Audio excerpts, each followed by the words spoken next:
नमस्कार, आप नवयुग टीवी देख रहे हैं और मैं हूं आपके साथ अभिनव कुमार। आज हम बात करेंगे मुकुल रॉय की।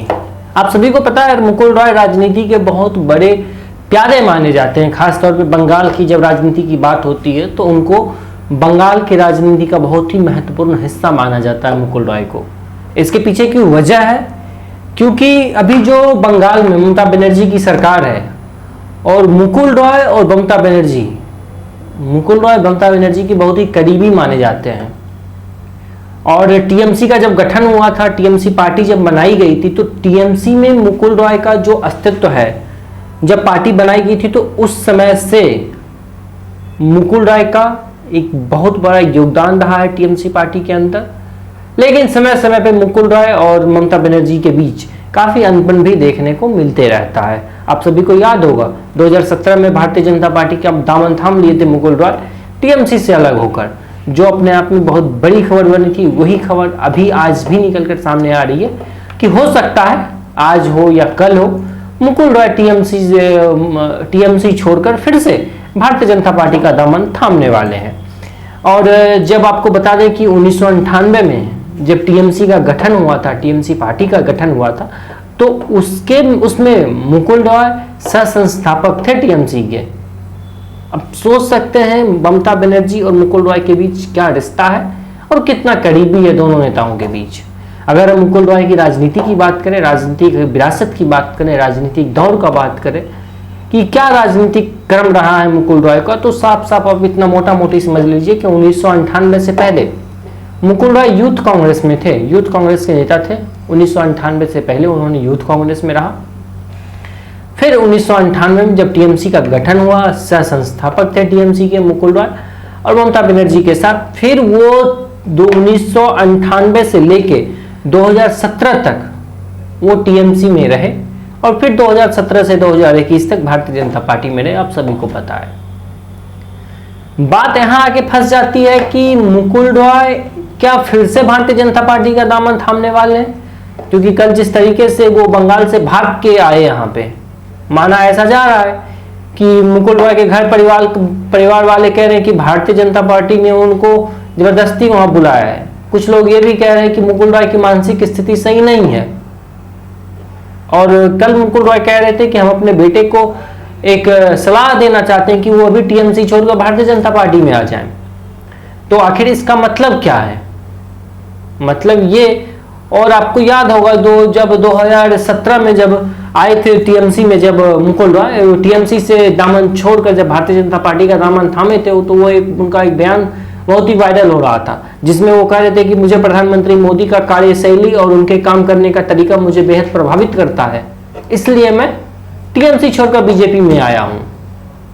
और आज फिर वही बात हो रही है। आपको पता होगा जब वो टीएमसी छोड़कर भारतीय जनता पार्टी में आए थे तो ममता बनर्जी के साथ कुछ अनबन हो गई थी, जिसके बाद उन्होंने इस्तीफा भी दे दिया था राज्यसभा से और उनको उस समय 6 साल के लिए टीएमसी से उनको निष्कासित कर दिया गया था। निष्कासित किस बेसिस पे किया गया था कि उन्होंने भारतीय जनता पार्टी के कुछ गद्दावर हुकुमदरा, कुछ गद्दावर नेताओं से उनकी बातचीत हो गई थी, जिसमें अरुण जेटली का नाम आता है और एक दो ऐसे भारतीय जनता पार्टी के नेता थे जिनका नाम आता है कि मुकुल रॉय उनसे जाके उनकी मुलाकात हुई थी। और उसके बाद ये चीज ममता दीदी को सहन नहीं हुआ, या कह सकते हैं उनको हजम नहीं हुआ कि हमारा नेता भारतीय जनता पार्टी वाले से क्यों जाके मिल रहा है, क्योंकि टीएमसी जो है वो शुरुआती दौर से ही आज तक भारतीय जनता पार्टी के घोर विरोधी मानी जाती है। ममता दीदी तो यहां तक जय श्री राम का अगर नारा लग जाता है मंचों पे तो वो उठ के चली जाती हैं। और भारतीय जनता पार्टी जहां भी उसका कोई प्रोग्राम था, जय श्री राम का नारा लगेगा ही लगेगा।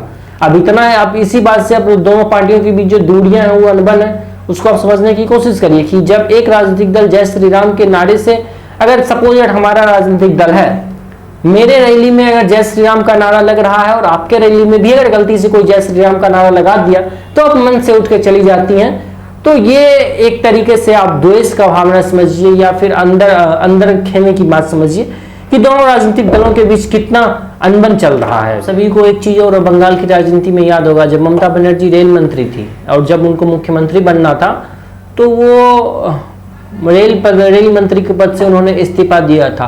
और उस समय मुकुल रॉय को उस रेल मंत्री वाले पद पे उनको यह पद दिया गया था कि मुकुल रॉय बहुत ही अच्छे से कार्यभार संभाल सकते हैं। आप सभी को याद होगा यूपीए 2 का सरकार था और मनमोहन सिंह उस समय यूपीए 2 के नेतृत्व कर रहे थे। उस समय यूपीए 2 में मनमोहन सिंह प्रधानमंत्री थे और मुकुल रॉय रेल मंत्री थे।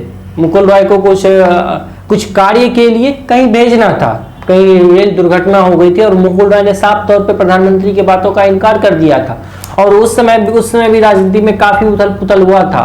और आपको याद होगा 2015 में मुकुल रॉय को कई आरोप भी लगे थे। पहला आरोप था शारदा घोटाला का, जिसके बाद ममता बनर्जी के साथ उनका जो खटपट था वो खटपट होने लगा था। उसके बाद नारद स्ट्रिंग ऑपरेशन, ये 2 घोटाले जो थे आपको याद होगा मुकुल रॉय पे लगाए गए थे 2015 में। और आज फिर यही बात हो रही है कि क्या फिर से ममता बनर्जी के साथ जो उनकी अनबन का जो घटनाएं निकल कर आते रहती है समय समय पर, वो फिर से अनबन बढ़ रही है। और क्या वो कल जिस तरीके से कह रहे थे मैं भारतीय जनता पार्टी के गृह मंत्री अमित शाह से और भारतीय जनता पार्टी के राष्ट्रीय अध्यक्ष जेपी नड्डा से मुलाकात करना चाहता हूं, क्योंकि मैं अब नहीं जाने वाला हूं किसी टीएमसी में, किसी भी हाल में मैं टीएमसी का दामन नहीं थामने वाला हूं। और मैं अपने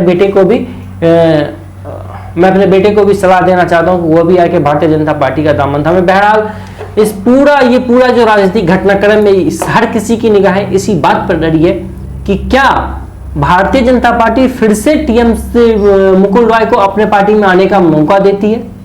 क्या टीएमसी छोड़कर भारतीय जनता पार्टी का सच में मुकुल रॉय दामन थामने जा रहे हैं? क्या मुकुल रॉय की मानसिक स्थिति खराब है? क्या उनका बेटा जो कह रहा है कि उनकी मानसिक स्थिति ठीक नहीं है, उनके घर परिवार वाले जो बात कह रहे हैं, इसमें कितनी सच्चाई है, यह देखना बहुत ही महत्वपूर्ण हो जा रहा है। और आज और कल राजनीति के दृष्टिकोण से, बंगाल में राजनीतिक दृष्टिकोण से बहुत ही महत्वपूर्ण माना जा रहा है। अगर मुकुल रॉय फिर से भारतीय जनता पार्टी में आते हैं और भारतीय जनता पार्टी का दामन थामते हैं, तो बहरहाल इसमें कोई दुराई नहीं है कि बंगाल में टीएमसी को एक बड़ा झटका लगेगा और भारतीय जनता पार्टी को कहीं ना कहीं इसका फायदा आने वाले लोकसभा चुनाव में मिलेगा। इसमें कोई दुराई नहीं है। और आने वाले लोकसभा चुनाव में विपक्षी दलों को और खासतौर पर टीएमसी को एक बड़ा नुकसान देखा जा रहा है। बहरहाल हमारी निगाहें इस पर बनी हुई है। इसमें जैसा ही कोई अपडेट आता है हम आपको तुरंत अपडेट करेंगे। तो फिलहाल के लिए इतना ही। बाकी की तमाम खबरों के लिए देखते रहना वीडियो। धन्यवाद।